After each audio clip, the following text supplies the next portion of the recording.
Bakuna laban sa COVID-19 at flu. Yan po ang paalala ng isang pharmacist mula Ontario para labanan ang umano'y nararanasang matinding triple threat virus season. May report si Paula Saraza.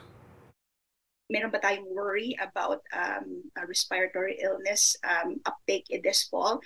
Unfortunately, the trend is yes. Ayon sa pinakahuling datos ng Ontario Public Health, posibleng ito na ang pinakamalalang triple threat season ng taon.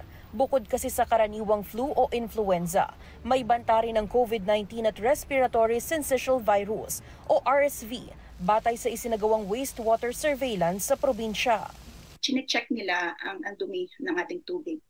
Kung nandun nga ba yung mga sakit, kung nakikita ba nila sa population ng mga sakit. Unfortunately, ang predictions with all the data we're gathering so far is not that great.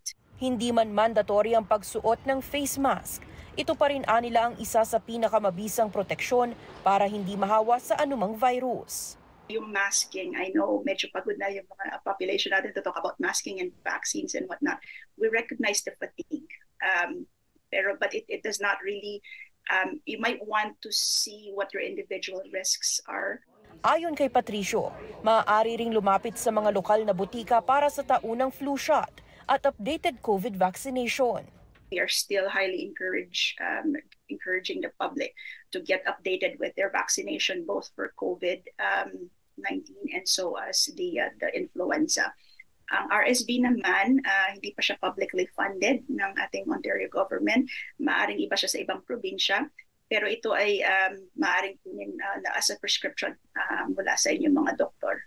Ipinatupad na rin ngayong buwan ang mas pinalawak pang prescribing powers ng mga pharmacists sa Ontario. Mula sa 13 minor ailments, nadagdagan pa ng 6 na common conditions ang maaari nilang resetahan. So yung 6 na yon, yung una is yung tigyawat, which is just yung mild case lang ng tigyawat.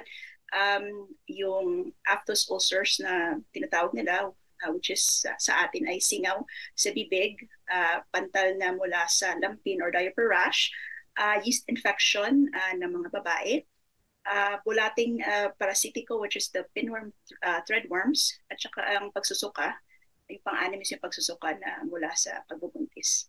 Ang allowed na tayo magreseta. Nasa 400,000 mga taga-Ontario na ang nakagamit ng serbisyong ito simula ng unang ipatupad noong Enero. Malaking bagay anila para sa mas mabilis na access sa mga gamot o treatment. Paula Saraza, Omni News, Toronto.